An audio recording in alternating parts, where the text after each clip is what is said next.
मैं बहुत गरीब लड़की थी। हमारे पास खाने को भी पैसे न होते थे। हमारा बाप मर चुका था और भाई कोई नहीं था। बहनों की शादी के लिए 1 लाख रुपए की ज़रूरत थी। माँ ने कहा कि बहनों को दहेज न दिया तो रिश्ता टूट जाएगा। जहाँ मैं नौकरी करती थी वहाँ 4 लड़कों ने मुझे रात गुजारने के लिए 1 लाख की ऑफ़र की। मैं वहाँ चली गई। जब चारों लड़कों ने मेरे साथ हवस पूरी करी तो उनका 5वां दोस्त भी आ गया।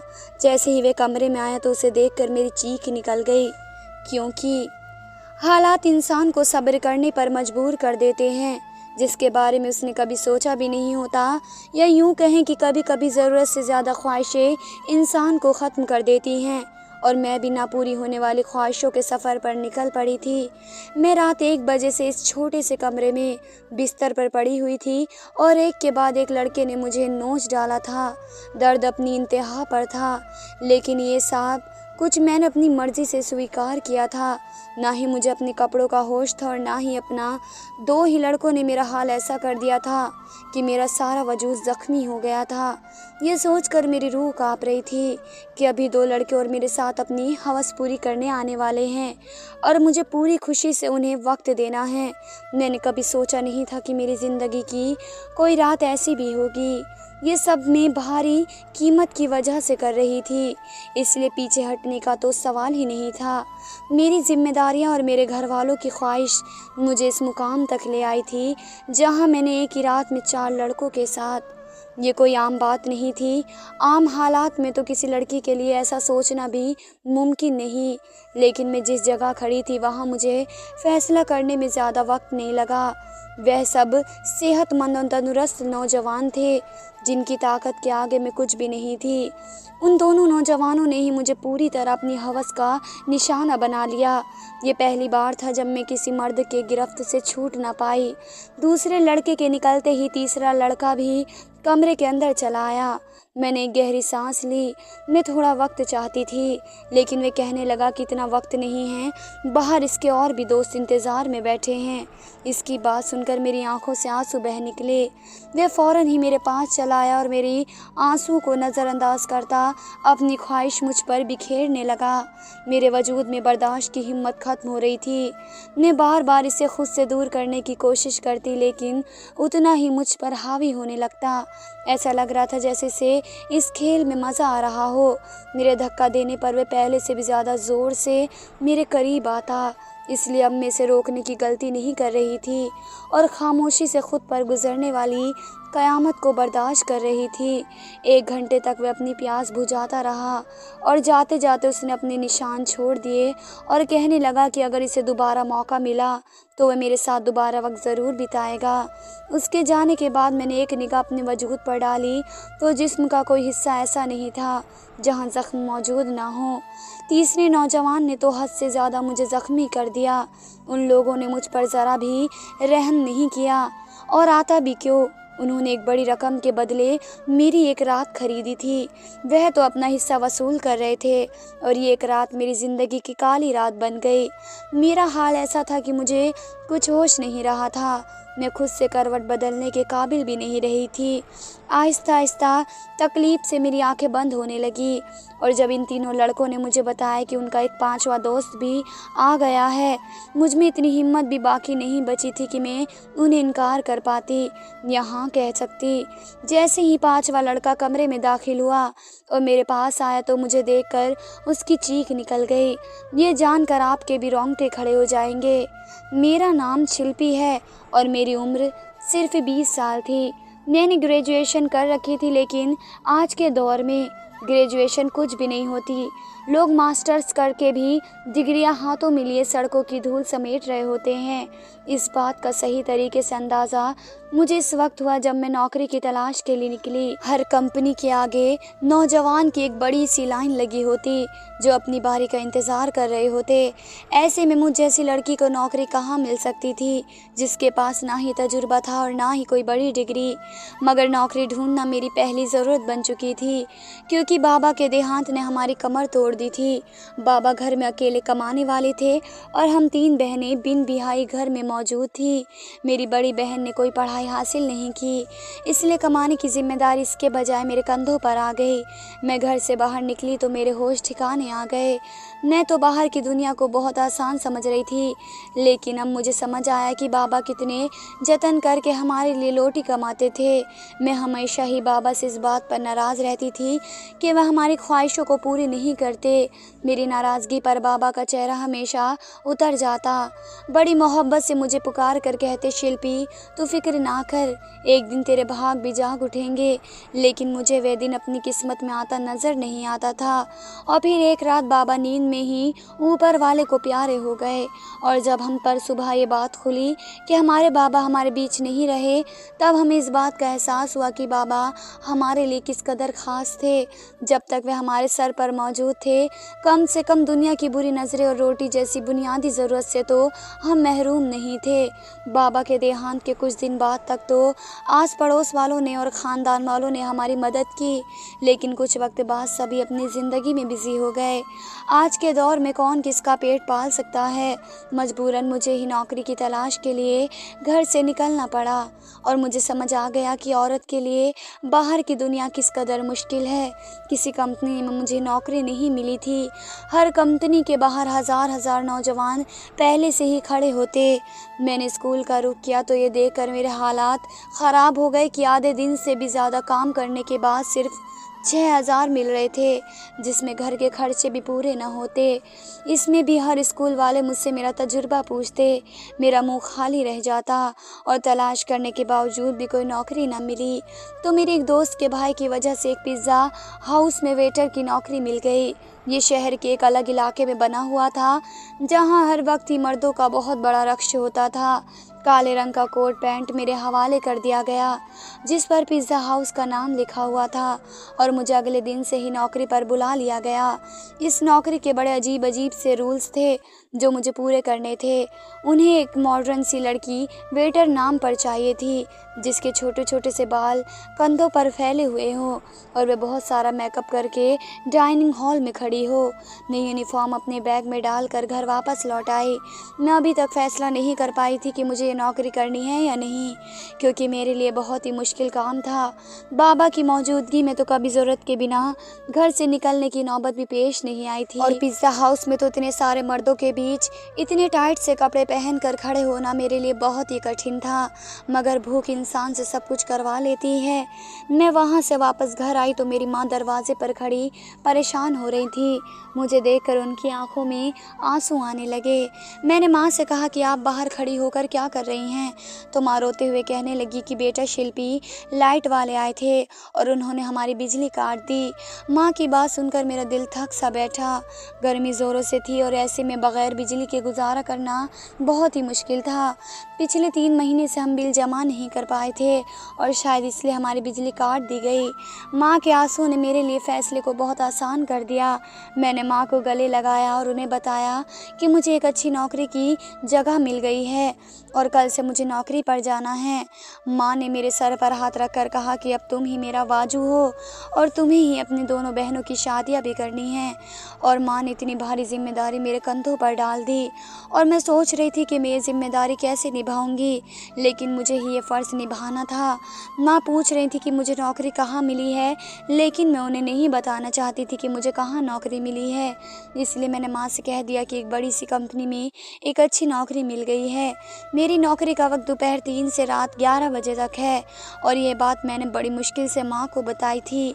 मेरी नौकरी का जानकर माँ हैरत से मेरी तरफ देखने लगी कि कौन सी कंपनी है जहाँ दोपहर 3 बजे बुलाया गया है। मैंने झूठ कह दिया कि एक मल्टीनेशनल कंपनी है जो 24 घंटे चलती है। इस वक्त हमें पैसों की ज़रूरत थी। माँ ने कोई सवाल करने की बजाय मुझे तरक्की की दुआएं दी, और अगले दोपहर 2 बजे ही पिज़्ज़ा हाउस के लिए मैं रवाना हो गई। मुझे क्या खबर थी कि यहाँ से मेरी किस्मत मुझे कहाँ ले जाने वाली है। मैंने अपना यूनिफॉर्म पिज़्ज़ा हाउस में आकर बदला। मैनेजर ने मुझे उसके दरवाजे के करीब ही खड़ा कर दिया और कहने लगा कि आज तुम्हारा पहला दिन है, इसलिए तुम हर आते जाते को तमीज़ से वेलकम करोगी। और साथ ही मुझे डांट कर कहा कि ये कैसे मुँह उठा कर आ गई हो, जाओ पहले मेकअप करो। मैनेजर की बात सुनकर मैं शर्मिंदा हो गई, क्योंकि मेरे पास मेकअप नहीं था। वहाँ मौजूद एक दूसरी लड़की ने अपने मेकअप से मेरी गहरी सी सुर्खी लगाई। वे बड़ी तेज़ी से मेरे चेहरे पर अपना हाथ चला रही थी और इसके बाद जब मैंने आईने में खुद को देखा तो मैं हैरान रह गई। मुझे मालूम था कि मैं खूबसूरत हूँ और मेरा रंग भी बहुत साफ़ है, लेकिन थोड़े से मेकअप के बाद ही मैं पूरी तरह निखर गई। मैं खुद को आईने में देख रही थी और जब वे लड़की कहने लगी कि लोग खूबसूरती देखकर ही तो यहाँ रुकते हैं, वरना काम करने के तो बहुत से लोग मिल जाते हैं, मैं जान गई थी कि ये नौकरी मुझे मेरी काबिलियत की वजह से नहीं बल्कि खूबसूरती की वजह से मिली है। नौकरी का ये पहला दिन मेरे लिए बहुत ही भारी था। मैं 3 बजे से दरवाजे पर खड़ी आने जाने वाले मर्दों और औरतों को वेलकम कर रही थी। यहाँ औरतों की गिनती कम ही आती थी, ज़्यादातर मर्द ही आते थे। रात तक मेरे पैरों में बहुत ज़्यादा दर्द हो चुका था और अभी मुझे वापस बसों के धक्के खाते हुए घर भी पहुँचना था। 12 से 1 के करीब मैं घर पहुँची। माँ मेरे इंतज़ार में जागी थी। मैंने माँ के साथ बैठकर खाना खाया और फ़ौरन ही बिस्तर पर लेट गई। मुझे बाबा की बहुत याद आ रही थी। बाबा मेरे सबसे ज़्यादा नखरे उठाया करते थे, फिर भी मैं हमेशा से उनसे किसी न किसी बात पर रूठ जाती थी। पैरों की तकलीफ से तड़पते तड़पते नींद लग गई। पता ही नहीं चला अगले दिन फिर दोपहर के 2 बजे घर से निकल गई। आज मुझे दरवाजे के पास खड़ा नहीं किया गया बल्कि एक ऑर्डर लेने का काम दिया गया। ये काम मुझे थोड़ा सा आसान लगा, क्योंकि कुछ ही देर में अंदाज़ा हो गया कि ये काम बिल्कुल भी आसान नहीं था।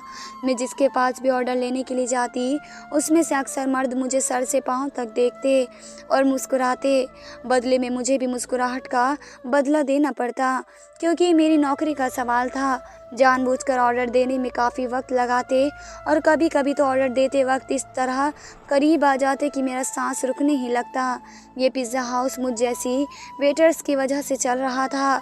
इस बात का मुझे अच्छी तरह अंदाज़ा हो गया था कि यहाँ आने वाले ज़्यादातर मर्द वेटर की वजह से ही आते हैं। दिन तेज़ी से गुजर रहे थे और मुझे यहाँ नौकरी करते करते महीना हो गया था। इस 1 महीने में काफ़ी कुछ ऐसा हुआ जो मेरे लिए बहुत ही अजीब था। मर्दों की अजीब अजीब निगाहें, ऑर्डर देने के बहाने करीब आना और अजीब अजीब बातें बोलना। लेकिन इस नौकरी की सबसे अच्छी बात ये थी कि तनख्वाह से हटकर इस 1 महीने में टिप की काफ़ी पैसे जमा हो गए। मैंने उन्हीं पैसों से बिजली का बिल जमा कर दिया। आहिस्ता आहिस्ता मैं पिज़्ज़ा हाउस के माहौल की आदी होती जा रही थी। 4 लड़के रोज़ ही शाम के वक्त पिज़्ज़ा हाउस आते और सबसे आखिर वाले टेबल पर बैठ जाते।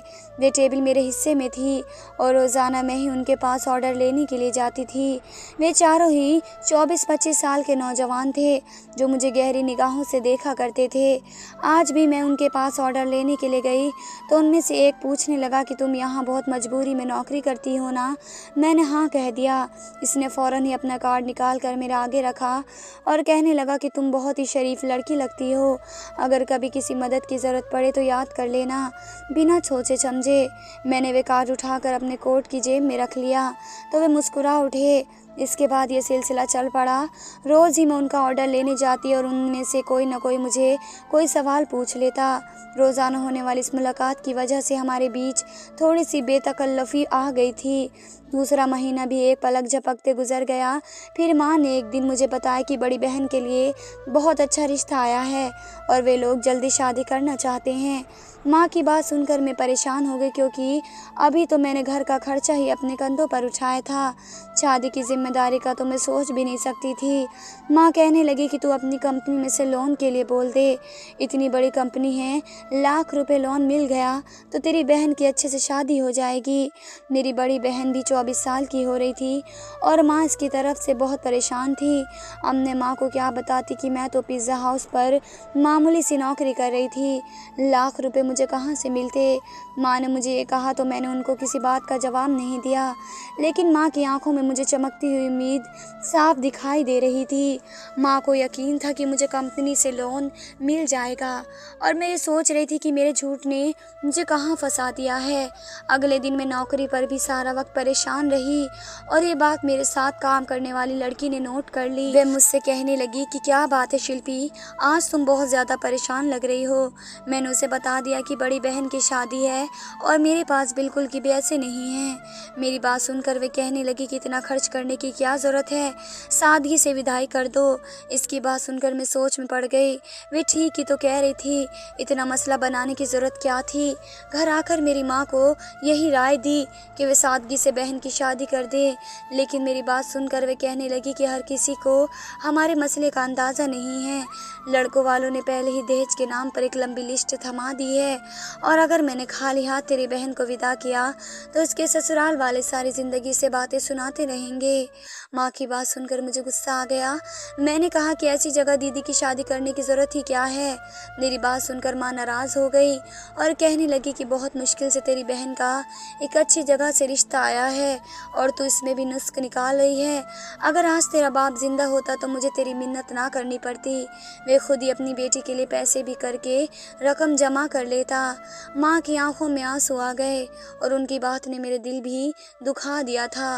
वे ठीक ही तो कह रही थी कि अगर बाबा जिंदा होते तो वे किसी भी तरह पैसा जमा कर लेते। मैंने माँ को गले लगाया और उनसे वादा किया कि मैं जल्द ही पैसों का इंतज़ाम कर लूँगी। मैं खुद भी नहीं जानती थी कि इतने सारे पैसे मुझे कहाँ से मिलेंगे। बाप का साया वाकई औलाद के लिए बहुत बड़ी बात होती है। वह अपनी जान पर खेल कर भी औलाद को ज़िंदगी के साथ सुख देता है और मेरे लिए अपने बाप की जगह लेना बहुत मुश्किल था। दिन यूं ही परेशानी के आलम में गुजर रहे थे। मैंने पिज़्ज़ा हाउस के मैनेजर से पैसों की बात की, लेकिन मेरी बात सुनकर जिन नज़रों से उसने मुझे देखा मैं खुद ही ज़मीन में गड़ गई। वे लड़के अब भी रोज़ाना पिज़्ज़ा हाउस आते थे। मैं उनका ऑर्डर लेने गई तो उनमें से एक ने कहा, क्या बात है, आज तो आपका चेहरा बिल्कुल ही उतरा हुआ है। इसकी बात सुनकर ना जाने क्यों मेरी आंखों में आंसू आ गए। वे बार बार पूछने लगे कि मैं उन्हें अपनी परेशानी बताऊं। ना चाहते हुए भी मैंने उनसे अपना मतलब बता दिया, क्योंकि मुझे भी किसी ऐसे ही इंसान की तलाश थी जिसके आगे मैं खुलकर अपना दर्द बयां कर सकूं। मेरी बात सुनकर इनके चेहरे पर मुस्कुराहट आ गई और कहने लगे कि इतनी छोटी सी बात के लिए आप इस कदर परेशान हो रही हैं। आपको अपना कार्ड इसलिए तो दिया था, कोई भी परेशानी हो तो आप हमें याद कर लें। मैं हैरत से उनके चेहरे को देखने लगी। मैं सोच भी नहीं सकती थी कि वे 4 अजनबी लड़के मुझे पैसे दे सकते हैं, लेकिन उन चारों ने फ़ौरन ही मुझे लाख रुपए की पेशकश कर दी। मैं हैरत से आंखें फाड़े उनकी तरफ देख रही थी। वे कहने लगे कि 1 लाख रुपए देना उनके लिए कोई बड़ी बात नहीं है, लेकिन मुझे भी उनके लिए कुछ काम करना होगा। उनकी बात सुनकर मैं चुप होकर रह गई। उन लड़कों ने मुझसे कहा, क्या काम होगा? ये बात समझने में मुझे ज़्यादा देर नहीं लगी। मैंने फ़ौरन ही घबरा कर कहा कि मैं एक शरीफ घर से ताल्लुक़ रखती हूँ और मैं कोई गलत काम नहीं कर सकती। वे हंसकर कहने लगे कि हमने सिर्फ आपको ऑफ़र किया है, स्वीकारना आपके हाथों में है।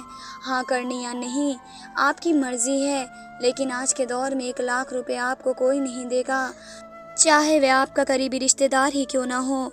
ये बात तो उन्हें बिल्कुल ठीक कही थी, लेकिन मैं अपनी इज्जत को गिरवी रख कर 1 लाख रुपए हासिल नहीं करना चाहती थी, इसलिए मैंने उन्हें साफ इनकार कर दिया। मैं हालात से पूरी तरह थक चुकी थी और ऐसी ही थकी हारी जब लौट कर घर आई तो मेरी माँ और बहनें मेरा इंतज़ार में थी। माँ ने बताया कि दीदी के ससुराल वाले 1 महीने बाद ही शादी की बात कर रहे हैं और वे दीदी के साथ साथ छोटी को भी अपने छोटे बेटे के लिए लेना चाहते हैं। इसी तरह एक खर्चे में 2 शादियां हो जाएंगी। छोटी के रिश्ते का सुनकर जहां मुझे खुशी हुई, वहीं 1 महीने का वक्त सुनकर मेरी जान निकल गई। पैसों का कोई इंतज़ाम नहीं हो सका और माँ मुझ पर उम्मीद बांधे बैठी थी। मैंने एक नज़र अपनी दीदी के चेहरे पर डाली, जहाँ बहुत वक्त के बाद मुझे खुशी की नज़र आई थी।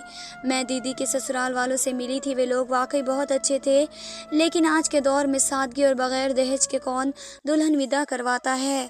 वह भी इसी तरह के लोग थे। मैं अपनी बहनों की खुशी को हमेशा कायम देखना चाहती थी।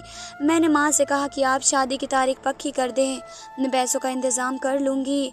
मेरी बात सुनकर घर में खुशी की लहर दौड़ गई, मगर वे लोग इस बात से बेखबर थे कि ये खुशी मेरी खुद की बर्बादी के बदले उन्हें हासिल होने वाली है। अगले दिन मैंने उन चारों लड़कों को हामी भर ली। वे मुस्कुरा कर कहने लगे कि हम जानते थे कि आप ज़रूर मान जाएंगी। उन चारों ने एक रात के लिए मुझे अपने साथ ले जाने की बात की। मैंने माँ को बताया कि साल के ख़त्म होने की वजह से कंपनी ने काम बहुत ज़्यादा है, मुझे एक रात कंपनी में ही गुजारनी होगी। कंपनी ने मेरा लोन स्वीकार कर लिया है, इसलिए मैं उनकी बात मानने पर मजबूर हूँ।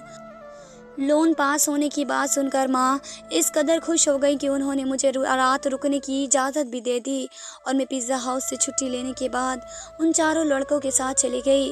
उन चारों ने मुझे अपनी दरिंदगी का निशाना बना डाला और जब पांचवा लड़का अंदर आया तो मुझे देखकर उसकी चीख निकल गई, क्योंकि पूरा बिस्तर खून में भरा हुआ था और मैं अपनी ज़िंदगी की शायद आखिरी सांस ले रही थी। उसने फ़ौरन ही मुझे अपनी बाजू में उठाया, गाड़ी में डालकर छोटे से अस्पताल में ले आया, जहाँ शायद इसका कोई जानने वाला ही डॉक्टर था।